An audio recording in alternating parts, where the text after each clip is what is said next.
First Sergeant Timmy Turner was in Honolulu last week, laying his father to rest. On Wednesday, he boarded a flight home on Southwest. I was watching a little movie When about 2.5 hours into it, and I can kind of see some commotion going on. He says flight attendants discovered a 65-year-old man unconscious in the lavatory. He came over the PA and asked if there were any medical personnel on the flight. Halfway over the Pacific, there was no chance of landing quickly. Immediately, First Sergeant Timmy Turner stepped forward, leveraging his experience in combat medicine and respiratory therapy from the 62nd Medical Brigade here at JBLM. Myself and the other gentleman who was an EMT, we grabbed the gentleman, very confined quarters. His vitals were all over the place. They were not normal. Another passenger on that flight tells King 5 they witnessed, in their words, urgency, the fear among passengers, and the extraordinary professionalism displayed by Turner. Kind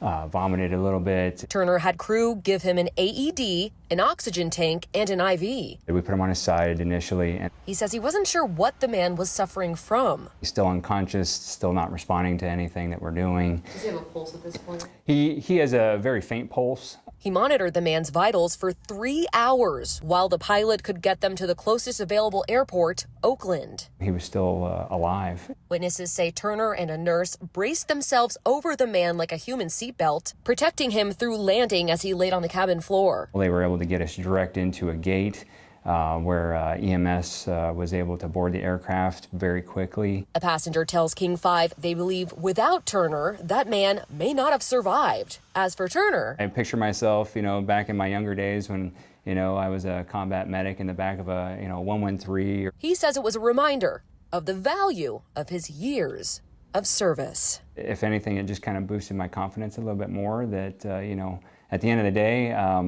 I know that I can save a life if I need to, and hopefully, if others are able to do it, that they have that confidence to do the same thing. Maddie White, King 5 News.